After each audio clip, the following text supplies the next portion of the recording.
Okay, so welcome back.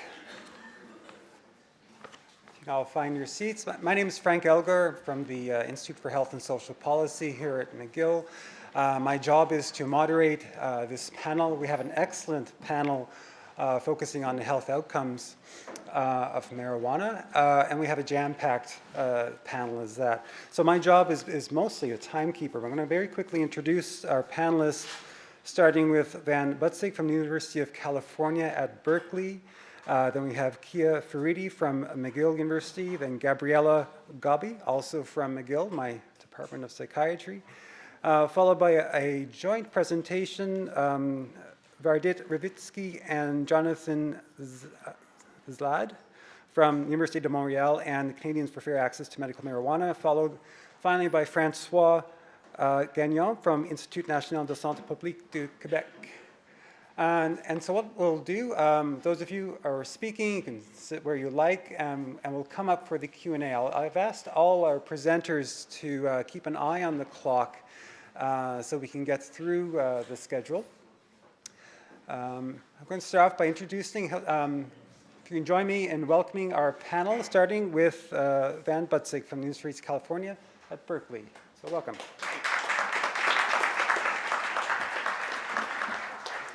We should get going in a second, I assume. Aha, here we are. Okay, thank you so much for the invitation. It's a real pleasure to be here. Before I jump in, I want to say two things. One thing that's not on my bio is I'm actually a member of the Industrial Hemp Advisory Board for the state of California. So if there are hemp people in the room who want to talk hemp at some point, find me at lunch. I'd be happy to talk about that as well. Second thing, just a few weeks ago, the deans approved the Center for Cannabis Research at UC Berkeley. And we'll be kicking off sometime over the summer. So if you're an academic or a researcher or just somebody who wants to get on our mailing list and see what we're up to, find me, give me your card, and we'll get that process started. Okay, so it was a little surprising to me to be in the section of the talks on health outcomes because I'm going to talk about environmental outcomes. Of course, it's really easy to make the connection between environmental health and human health. So no problem at all. And so I'm going to talk about environmental consequences of cannabis production in Northern California. This has been a really popular topic in the media, especially in the United States. I don't know how much play it's gotten up here, but it's been in all the major newspapers throughout the United States. Some really wonderful headlines: the landscape scarring, energy sucking, wildlife killing reality of pot farming is definitely my favorite. There's been big concerns about water usage in cannabis production within California. And these journalists were really onto something, right? They were onto a big story. They published a story, but they had no actual academic research to back it up, right? They were able to do nice case studies, get it in the newspaper, get it out, but there was no systematic, comprehensive overview of what is the environmental impacts of pot production. And so my research group at UC Berkeley, along with a couple other research groups in California, started trying to investigate this in a systematic way. And what I'm going to show today is some of the published results and some of the ongoing research that we're working on related to this issue. Very quickly, cannabis in California. I'm not going to get into the nuts and bolts of legality. As Ethan pointed out, legalized in 1996. It's the first medical cannabis use in the United States.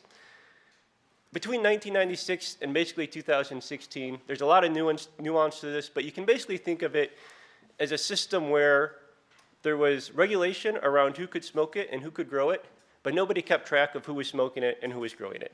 There's no chain of custody at all, right? So you could grow it if you had the right permissions, you could smoke it if you had the right permissions, but nobody knew how much was being grown, who was growing it, where it was growing, what production techniques they're using. None of this was known. 2016, Prop 64, the Adult and Medical Cannabis Use Act, is passed. This is trying to regulate cannabis within California. Regulations went into effect January 1st, 2018, and they're still a work in progress. They're still going on. So for the purpose of this presentation, we're most interested in who's growing cannabis. So where can you grow it in California? Depends on where you live. There's at least 3 permits you need. You need a local permit. So counties in the state of California, there's 58 counties, have the authority to limit cannabis production, except for personal use, but cannabis production for commercial use, and that is up to and including total prohibition on production. If your county allows you to grow it, they can say where you can grow it. You know, they might say you can only grow in an agricultural zone, for example. If you get your local permit, then you need a permit from the water board. The water board's going to say, okay, this guy's got enough water, either through a water right, through a well, through storage capacity to grow cannabis. If you get those two permits, then the state can issue you a permit to grow. As far as I know, out of the tens of thousands of cannabis farms in California, there's been maybe 100 that have permits at this point. It's a really low number. So this is a work in progress, as both Ethan and Bill said. And these permitting rules, especially at the local level, are being changed all the time. The Board of Supervisors across the state at the local jurisdiction are changing the rules as they go to try to figure out what works. How is cannabis grown in California? There's lots and lots of nuance to this too, but we like to break it out in 3 ways. We have our trespass grows, typically on public lands. Nobody wants these. Everybody says, get them out of there. Prop 64 that passed is putting $40 million of tax revenue from cannabis into restoring trespass grows in the state. So the state is investing in trying to remediate the environmental impact done by trespass growing. There's your indoor grows. We know little about these. They've never had to be permitted before. We don't know where they are, how many there are. There's a lot of them. We didn't study these in our study. What we were interested in is what we're terming agricultural grows. And so these are grows that are basically regular farms, right? And we were very interested in basic information about these grows. Where are they located on the landscape? Are they in environmentally sensitive areas? How many of these are there? How big is an average farm? How much cannabis does a farm grow? And how is this changing over time? None of this information is publicly available because no one's ever had to register a cannabis farm before. So we had to go find these farms. This is not difficult work, but it's very time-consuming work. And luckily, if you advertise at UC Berkeley that you have an undergraduate research project involving cannabis, you get a lot of volunteers. So over the last 2.5 years, we've worked with over 30 undergraduate researchers to basically map cannabis farms throughout Humboldt County and Mendocino County. These are probably the top 2 cannabis-producing counties in the state. We don't have any data to prove that, but this is highly likely. And I also want to thank the Nature Conservancy, who stepped forward and was interested in this work, interested in the environmental impacts of cannabis and finding good solutions, and they were able to fund most of this work. So how do you identify cannabis grows? It's really easy. You look on Google Earth or proprietary high-resolution imagery, and you can just see them. This is a rather large cannabis grow. This is a smaller one in the trees. You can tell it's cannabis because as you toggle back and forth between time, the cannabis plants appear and disappear. Greenhouses are very easy to see. This is sort of a typical situation where you have a clearing in a forest in Humboldt County. Why the clearing was there originally, I have no idea. But by 2012, there's a greenhouse and some outdoor cannabis plants. By 2014, it's expanded into a larger production facility. Sometimes when I give this presentation, people ask me, how do you know there's cannabis in there? We don't. I will say this, when I give this presentation in Humboldt County, nobody asked that question, right?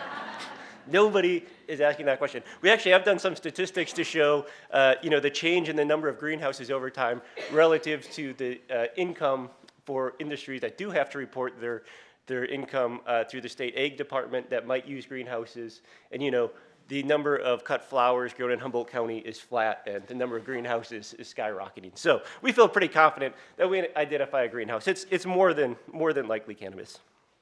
Okay, what did we find? This is a really good map because it's really hard to see, and that's actually important. So one of the main things that we found is that although there's a lot of cannabis farms, and I'll get into those numbers in a little bit, they take up a very, very, very small area. All the cannabis farms in Humboldt and Mendocino County, the actual area under production, under greenhouses, or under outdoor cannabis farms is less than 10 square kilometers. This is a really, really small area, right? So the environmental impacts are not because they're clearing the whole county to grow cannabis, right? What you can't see in this figure very well is the change between 2012 and 2016. So we can look at that in some charts. So the number of grow sites in Humboldt and Mendocino counties, I think I have a pointer. This is the growth in 4 years between 2012 and 2016. It almost doubled. This was surprising to me. I work with a lot of people on the ground up there, and they kept saying, this industry is expanding faster than you can believe. And it really is expanding faster than I believed. I thought it was growing. I didn't realize it was growing quite this quickly. So this is the time period right before, this is the harvest before we passed Prop 64. This is the harvest before there started to be a permitting system. The number of plants also changed, and actually changed by a larger number. It almost tripled in those 4 years. How did that happen? Well, we had an increase in farms. We also had a pretty big increase in farm size. So the number of farms increased, but the farm size increased as well. We also saw a big change in production with more and more investment in permanent greenhouse facilities, which are highly productive. I wouldn't pay too much attention to this total number. That's using some formulas we worked out to guess what's in greenhouses and also guessing at their production cycles. This is very, very conservative. This is assuming only one cycle per plant in greenhouses, which is typically not the case actually in Humboldt County anymore. But if we take this number, we figure out an estimated average yield, we can think about, okay, how much cannabis is being produced in this region, and we have estimates from the state about how much they think will be consumed under the legal recreational market. In these two counties, we estimate that it's producing between 5 and 7 times more cannabis than will be consumed in the whole state of California under the legal market as of 2016. So there is a tremendous amount of cannabis that's leaving the state, which in the United States, crossing state lines with cannabis is still illegal, even if you were driving up to Oregon, which is another state where cannabis is legal. So there's definitely, at this point in time, still a large black market element. Another thing that we can look at is when we know the number of farms, we can look and see how many people actually applied for permits this last year. So how many people who are going to be trying to grow in the regulated industry, they needed their permits. We know how many people applied for them. We don't know who's planted yet. It's still early, so we'll know that in July or August. And it's about a third. So about a third of the farms have actually gone through or started the process of applying for a legal permit. So about 2/3 are either going to grow without a permit or not grow at all. And I don't know what that breakdown will be. That'll be really interesting to see over the coming months. As Ethan and Bill said, it's a process. It's not going to happen overnight. Okay. There's a lot of concern in California about these cannabis farms using a lot of water. We have some relatively perhaps inaccurate estimates of how much water a cannabis plant used. This comes from a grower's guide from Humboldt County. And the point is that all the cannabis plants that we found in Mendocino and Humboldt County probably use about 3,200 acre feet of water. Perhaps that's not a very good unit of measure for this room. Anyway, it's about how much water you would need for 2,000 families, right? For a year. It's about how much you need for 1,000 acres of grapes. There's about 500,000 acres of grapes in California. This is not a lot of water. It's a small amount of water for a very lucrative crop. What's important, though, is this water is kind of coming from, it's coming from unregulated sources. So growers are drawing directly from streams. If they're drawing at the wrong time of the year in small streams, they may be having an outsized impact relative to the amount of water they're using. We're interested in the location, we're interested in the location of grows relative to areas of environmental sensitivity. So for example, we have coho salmon and Chinook salmon. These are two listed salmon species. And you can see that there was large growth in the number of grows within 500 meters of fish-bearing streams. So we did see, in general, some activity in areas where we would rather not have cannabis growing activity. Similar with distance from public lands and distance from roads. So the location of the cannabis grows is not probably where you would optimally want them. And this is, of course, has to do with the historic legacy of prohibition, where people were trying to grow in remote areas to avoid detection. So we will see if they are coming out of those areas in the future. It'll be really interesting to see. We actually saw about 400 grow sites that were abandoned between 2012 and 2016. So these were grows that no longer were growing. And there was an increased enforcement by the state of environmental regulations during this time period. And we were interested if those enforcement actions had anything to do with who decided to abandon growing. And so we did a bunch of regression statistics. I'll spare you the details. But basically, what we saw was actually you were less likely to abandon your cannabis grow if you were close to endangered species habitat than if you were far from it. So there's little evidence that these enforcement actions have actually changed where people are growing. What we did find, though, was the best predictor of whether or not a grow stayed in business or not was how large it was. Large grows stayed in business, small grows folded during this time period. We looked at the spatial arrangement of grows at the watershed level. This is Humboldt County. We did the same for Mendocino County, but at Humboldt County, you can see the distribution of grows across the county is not even. There's areas that are hotspots, areas that have very few grows. These areas in the far north where there's few grows, those are typically large timber concessions or large timber areas that are owned by private companies, and they've typically kept the growers out. When we do some statistics and look at this, we confirm what you can see visually, which is that there are these hotspots of growing geographically. And these hotspots exist both sort of at the county level, but then also within individual watersheds. So even within an individual watershed, the grows are not equally distributed. They're usually hotspots within the watershed. So this becomes an interesting policy question. Do we want all our cannabis grows to be in one spot so that the potential environmental effects of growing are contained, yet perhaps severe? Or do we want to spread them out more on the landscape so that we have some cannabis farms everywhere, but perhaps the impact of the individual farms are lessened? And that's a policy debate that's still going on in all the counties. We looked at forest fragmentation. This is a growing region actually just outside of our study area in Trinity Pines. This is a Google Earth image from something like 2005. This is 2014. All of these clearings are cannabis farms. This is the Trinity Pines area, if you're familiar with this part of the state at all. So it looks like there's severe forest fragmentation going on. We worked with some ecologists to do a bunch of statistics, and it turns out that timber harvest is probably causing about 10 times as much forest fragmentation in this time period as cannabis grows. At the same time, cannabis farms are important in some ways for forest fragmentation because of the fact that they're very small and they pockmark the landscape. They cause more fragmentation on a per unit area basis than timber clearing. And in some watersheds, in fact, cannabis is the leading cause of deforestation in about 15 of the 60 watersheds we looked at.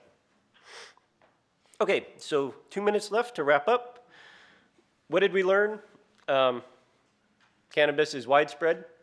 There's a tremendous amount being grown in these counties, more than I thought, more than the state will consume. The impacts are nuanced. Cannabis is not ruining the environment in Humboldt County and Mendocino County, but it is probably having impacts in some areas at some times of the year. However, these are all impacts that can be mitigated through policy. There's nothing special about the growing of cannabis that makes it more impactful than other crops. I think one of the main lessons from our research is that we were surprised that in California, which is one of the states with the most restrictive and strongest environmental laws in the country, that for 20 years there was an industry operating in ways that were not environmentally optimal. And the new regulations may help, but it'll take some time. I was in discussions last week with the Department of Fish and Wildlife in California, who's one of the 3 organizations charged with enforcing the new permitting processes. And they've taken a stance of basically zero tolerance with your permit. If your permit is not correct, you're going to get a fine. This is not encouraging people to sign up for permits, right?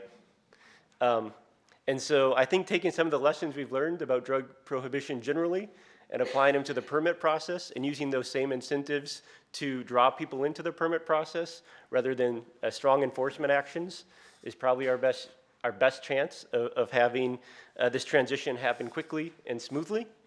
But these challenges will vary across area, from areas where there is total prohibition to areas where there's more liberal growing. And I think we're going to have to wait and see what happens. I don't think we have any idea about what's going to happen next. And with that, I'm done.